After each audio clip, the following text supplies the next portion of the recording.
Bien le bonjour, c'est Recteur. Vous le savez, je cherche systématiquement à faire en sorte que mes recettes collent avec l'épisode de V.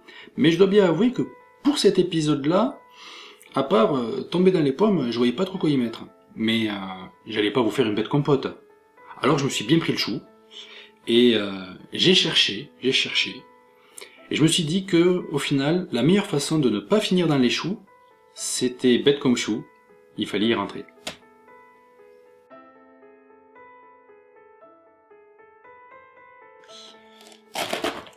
Alors nous, pour la recette, on va en prendre qu'une demi. Venons estrogner le chou, ça veut dire enlever le trognon, et on coupe en 4.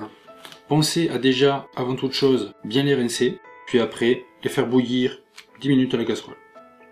Alors pendant que notre chou prend son bain, occupons-nous des pommes. Réservons-leur le même sort, à savoir les couper en 4, puis les estrogner. Et ça veut toujours dire enlever le trognon.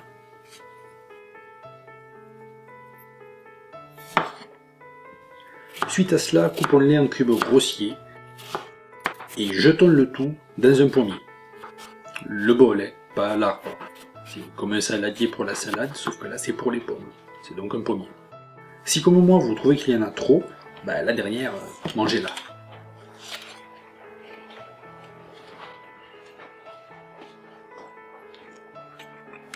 Saupoudrons de graines de sésame, une bonne dose.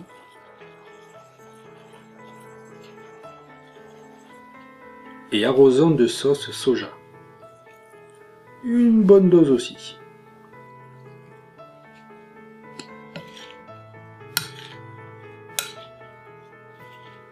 Et on réserve. Le chou qui aura bouilli pendant une dizaine de minutes, vous le récupérez, vous le rincez à l'eau froide pour qu'il ne soit pas trop chaud. Vous le découpez grossièrement en petits morceaux comme ceci. Et tout ça va finir au wok. Alors un bon tortionnaire, après lui avoir fait connaître l'eau bouillante et la douche écossaise, c'est dans l'huile qu'échouera notre chou.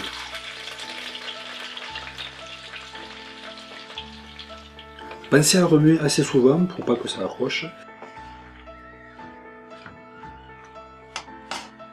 Et au début, couvrez. En cours de cuisson, venons ajouter des graines de carvi.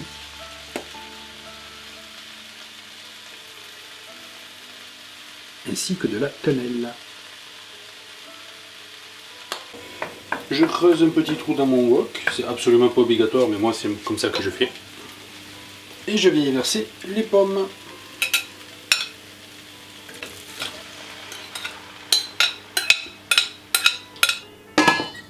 Je recouvre quelques minutes et je reviendrai remuer de temps en temps jusqu'à ce que ce soit finalement prêt. Servi par exemple avec du riz, il ne restera plus qu'à dresser tout ça, car n'oublions pas que pour les yeux aussi, la cuisine est un art où chacun doit se sentir artiste.